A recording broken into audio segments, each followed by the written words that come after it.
Ahojte, pozdravujem všetkých, ktorí sa dostali k tomuto videu.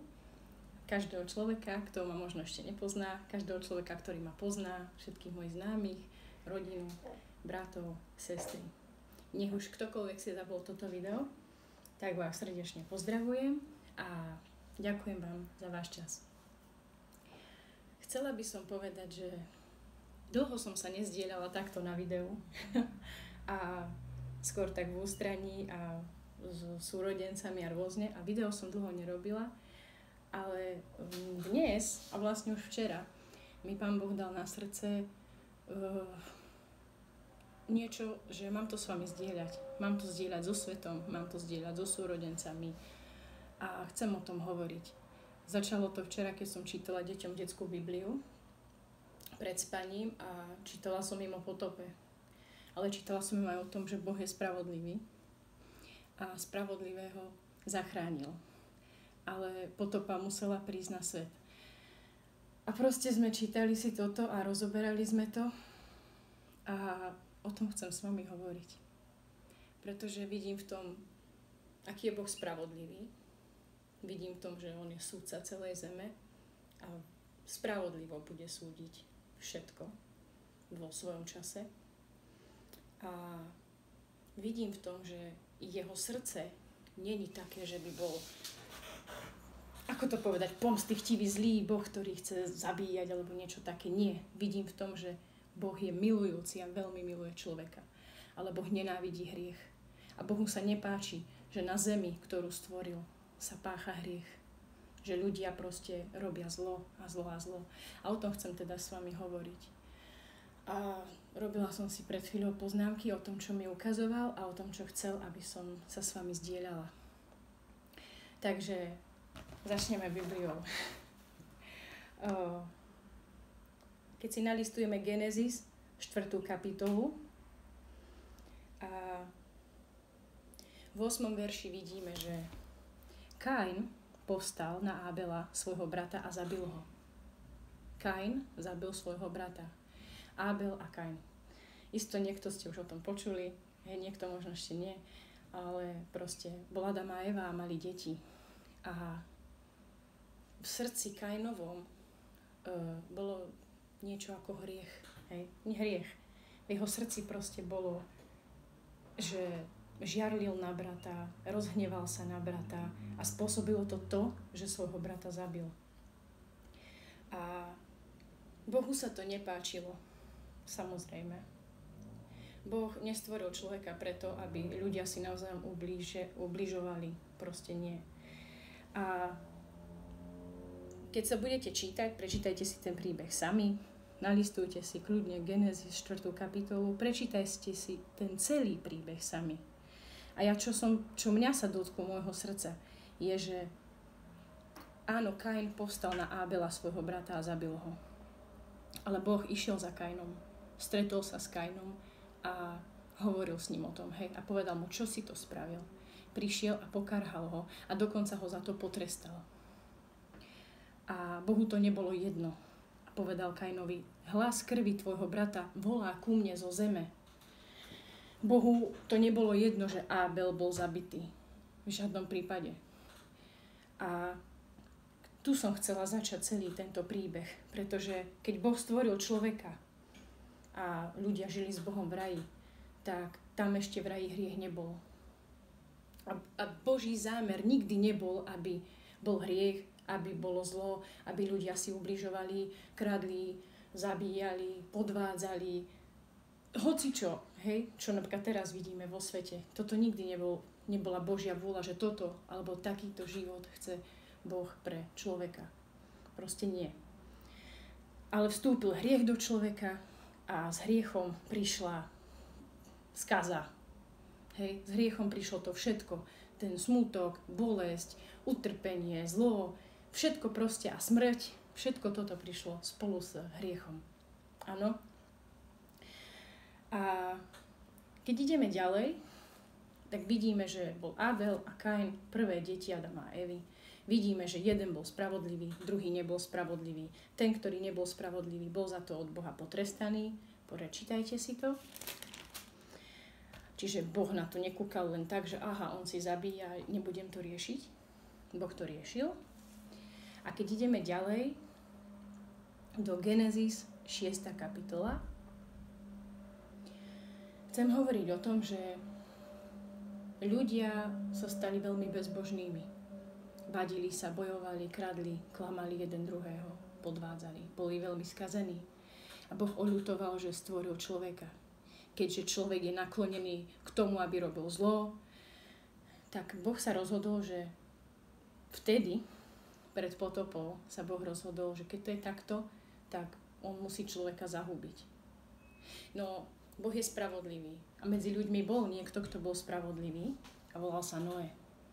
A jeho sa Boh rozhodol zachrániť. A zase chcem, aby sme sa na to pozreli do Biblii. Takže 6. kapitola, Genesis 6. kapitola. Chcem poukázať na toto. Od 5. verša. Hospodin videl, že sa množí zlosť človeka na zemi a že všetko, čokoľvek vytvoria myšlienky jeho srdca, je zlé. Je zlé. Všetko, čo vychádzalo z jeho srdca, všetko, o čom rozmýšľal, bolo zlé.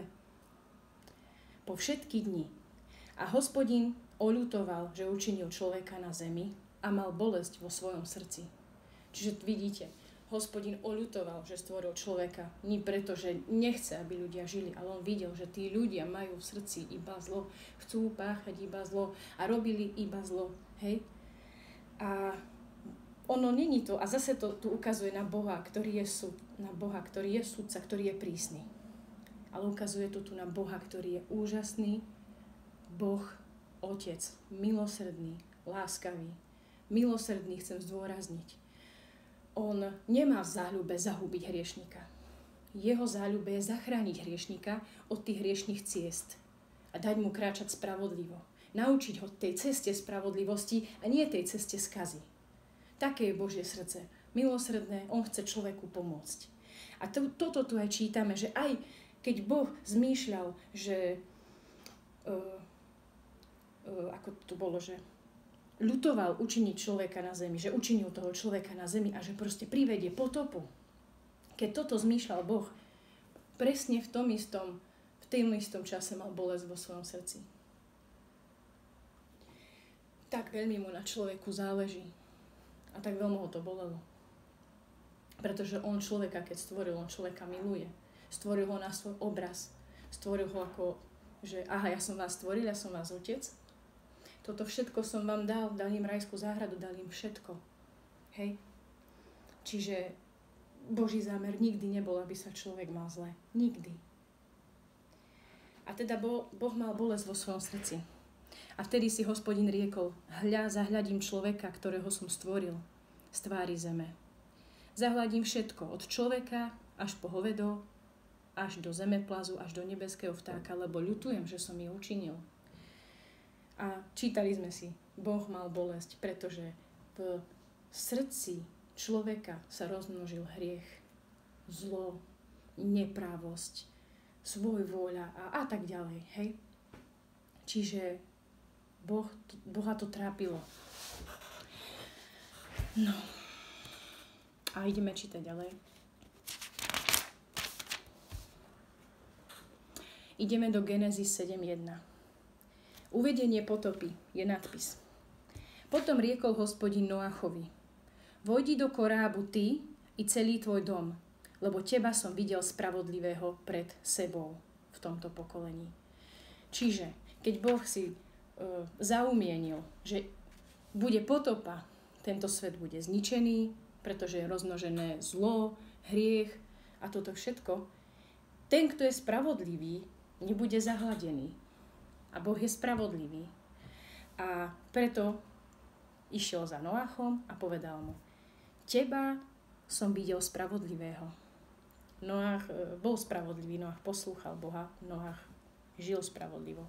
Tak ty vojdi do korábu i celý tvoj dom, i jeho manželka, i jeho synovia a asi aj manželky tých synov. Ale to si prečítajte sami, nalistujte si Genesis, 7. kapitola, čítajte, študujte Bibliu. Čiže na čo chcem ja poukázať? Že Boh je spravodlivý a spravodlivého Noacha zachránil. A potom prišla na svet potopa.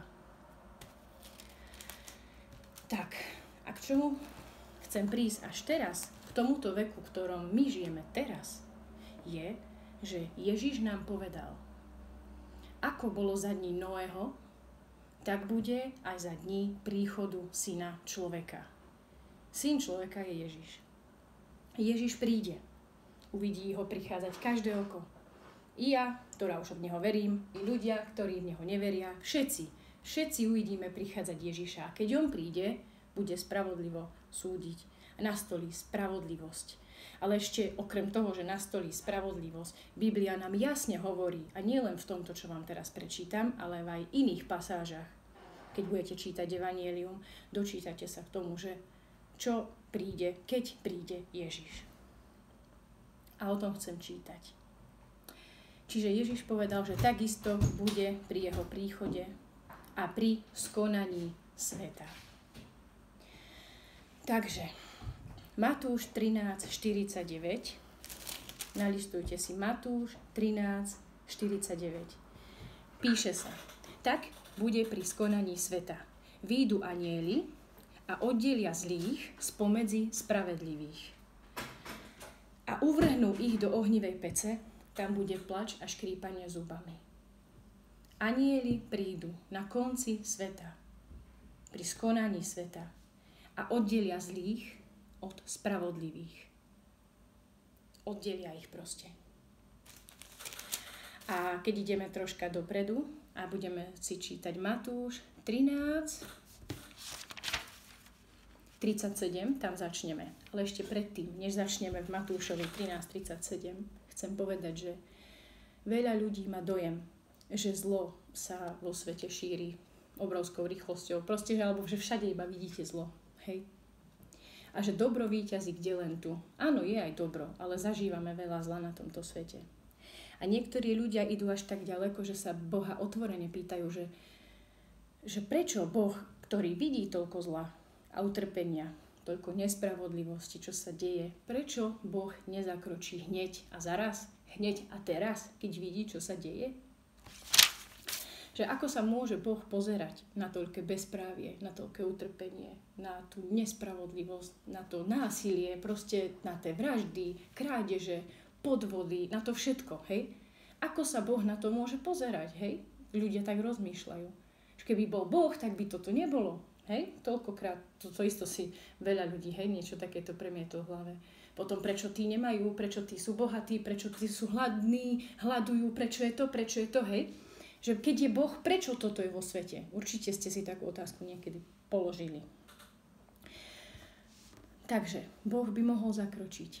Áno, samozrejme. A vidíme, že aj pri potope Boh zakročil. Ale on zakročí čoskoro, v jeho čas. Ale teraz je doba, kde Boh nechce zahubiť človeka, ako pri tej potope. Boh nechce, aby ľudia zahynuli, lebo keby hneď teraz mal zakročiť, zahynú ľudia za to, čo robia. Ale Boh má milosrdné srdce, Boha to trápi a Boh nechce, aby človek zomrel, ale chce mu pomôcť, zachrániť ho z hriechov a chce mu pomôcť obrátiť sa na dobrú cestu. Hej, čiže Boh dáva ľuďom čas, aby sa obrátili zo svojich hriechov.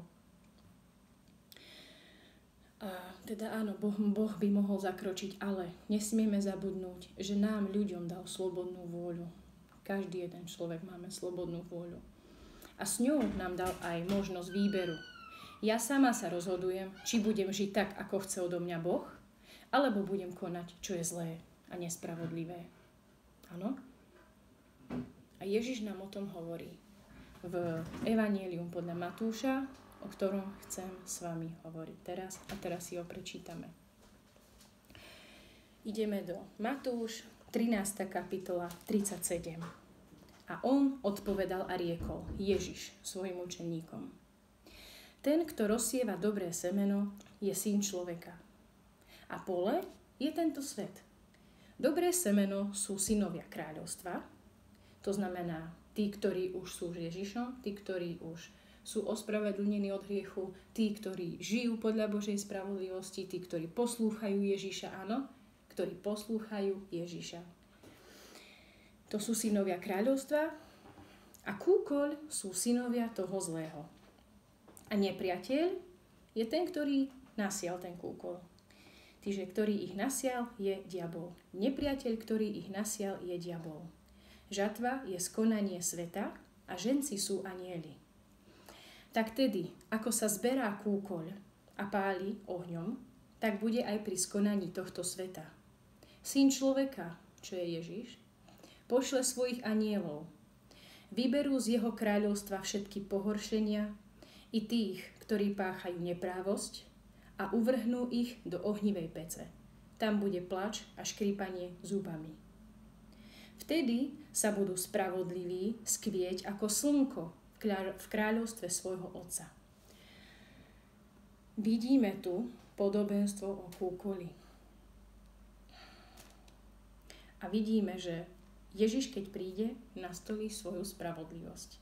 Spravodliví, ktorí Ježiša poslúchali, budú svietiť ako slnce v kráľovstve svojho Otca. Áno, dostanú odplatu za to, že žili spravodlivo. A k tomu samozrejme večný život. Ale tí, ktorí sa rozhodli konať svojvoľne, hriešne, no proste robiť si, čo chceme a neprávosti robiť, akékoľvek, hej, už sme sa o nich bavili, alebo aj keď vidíte zlo vo svete, tak áno, ľudia konajú zlo. Takých prídu anjeli, tu je to, ešte raz si to pozrieme, pošle svojich anjelov. Anjeli vyberú z jeho kráľovstva všetky pohoršenia a tých, ktorí páchajú neprávosť. A čo spravia? Uvrhnú ich do ohnivej pece. Tam bude plač a škrípanie zubami. Ježíš viackrát vo svojom slove spomína peklo. Viackrát vo svojom slove spomína to, že áno, je miesto, kde môže človek skončiť. Duša človeka, kde môže skončiť. Preto nás Ježiš tak nabádal, že keď ťa na hriech pokúša tvoja ruka, hovorí to obrazne, si myslím, ale aj keby nie obrazne, proste ide o to. Keď ťa na hriech pokúša tvoja ruka, radšej ju otni, než by si s tou rukou hrešil, robil niečo zlé, hej? Alebo keď ťa pokúša tvoje oko, radšej si ho vylúpni, než aby celé tvoje telo i duša bola uvrhnutá do pekla za to, že si hrešil, za to, že si robil to, čo je nespravodlivé, nesprávne. Čiže tak, ako bolo za dní Noého, predtým, než prišla potopa, Ježiš povedal, takisto bude aj za dní príchodu Syna človeka. Boh príde so svojou spravodlivosťou a so súdom. A môže byť, že toto video pozerajú ľudia, ktorí už sú s Kristom, ktorí poznajú Boha ako ja. A tak, ak už si s Bohom a dal si svoj život do poriadku, si s Bohom, brat alebo sestra, a konáš spravodlivo, poslúchaš Boha a vidíš okolo seba toľko nespravodlivosti. Vec, že Boh vidí, tak ako to bolo napríklad pri tej potope, ktorú sme si spomínali. A Boh odplatí každému podľa toho, čo robí. Boh bude súdiť spravodlivo. Ty zostaň verný Bohu. Až do konca, ako sa píše v jednom podobenstve. A v tom podobenstve, čo sme si čítali, že spravodliví sa budú skvieť ako slnce v kráľovstve svojho Otca. A v zjavení Janovom, Nikolka, choď prosím do izby. Teraz. Ospravedlňujem sa. Niekedy nám tu behajú deti. V zjavení Janovom čítame, že Ježíš hovorí: buď verný až do smrti a dám ti veniec života alebo korunu života. Čiže aj on hovorí, že musíme ostať verní až do konca. A ak už poznáš Boha, si brat alebo sestra, a zápasíš s dákým hriechom, môže sa stať, že už poznáš Boha a stále padáš do dákeho hriechu, alebo si spadol do dákeho hriechu, predtým si s ním problém nemal, ale teraz si spadol alebo spadla do nejakého hriechu, čo sa nám stáva. Áno, spadla som aj ja do hriechu, stalo sa mi to. Tak, s tým, čo je nesprávne, bojuješ s tým, čo je nespravodlivé, choď za Bohom a daj to pred ním do poriadku, odovzdaj to Bohu. rozhodni sa to nechať a prestať s tým, opustiť to, čo je zlé. Áno, odvráť sa od toho. Dá sa to. Dá sa to. Aj mne sa to podarilo, hej. Bojovala som s niečím, naozaj som potrebovala prísť za Bohom a úprimne povedať, áno Bože, s týmto bojujem, vidíš to, je to v mojom srdci, ale poď a vytrhni to. Zober to zo mňa, hej. Boh vám vie pomôcť s čímkoľvek. Ak za ním prídete a myslíte to vážne, hej. Nebudete sa so svojím hriechom mojkať a proste, že nebudete si ho kuse ospravedlňovať, hej. Nebudete sa s ním zahrávať. Že dneska si budem hrešiť, zajtra budem. Nie. Aha, na ďalší deň zase si zahreším. Proste nie, nejde to takto. Takto nemôžete slúžiť. Aj tak, aj tak. Proste nie, musíte si vybrať jednu cestu. Není žiadne v strede. No a ak Boha ešte nepoznáš, ak náhodou toto video pozerá niekto, kto Boha nepozná, tak na Boha volaj. Volaj proste na Boha. Nepoznáš Boha? Volaj na ňo. Pretože Boh počuje. A ja som napríklad tiež Boha nepoznala 4,5 roka dozadu. Nepoznala som Boha. Bola som veriaca, ale taká veriaca, že verím v Boha. Aj som sa niekedy modlila, aj som niekedy zašla do kostola, aj som si sem tam prečítala Bibliu, vtedy som jej ešte nerozumela úplne. Ale bola som taká veriaca, ale nepoznala som Boha osobne. A potrebujeme osobne poznať Boha a potrebujeme sa zmieriť s Bohom. Potrebujeme prísť za ním a zložiť pred ním všetky hriechy, povedať mu, Bože, tu som, zober odo mňa všetko. Alebo Bože, ja si neuvedomujem, aké mám hriechy, ale som tu a prosím ťa, ukáž mi to, vydávam ti celý svoj život. Proste potrebujete činiť pokánie. Ale toto video není o tom. A ak by ste chceli vidieť moje svedectvo, ako som ja spoznala Boha, ako som sa s ním stretla, ako som činila pokánie, ako mi dal svojho Ducha Svätého, ako som potrebovala sa dať pokrstiť na odpustenie hriechov, to video mám na svojej facebookovej stránke Nika Gombalová. Mám ho hneď na začiatku, je tam pripnuté. To je moje svedectvo, ako som ja spoznala Boha. Takže to si kľudne pozrite. Ono je rozdelené na 2 časti, ale všetko to tam je napísané. Takže tak. Takže dúfam, že vás toto video povzbudí. Vnímala som, že mám o tom hovoriť, že sa mám s vami zdieľať a rada budem hovoriť s vami aj na budúce. Prajem vám pekný deň. Ahojte.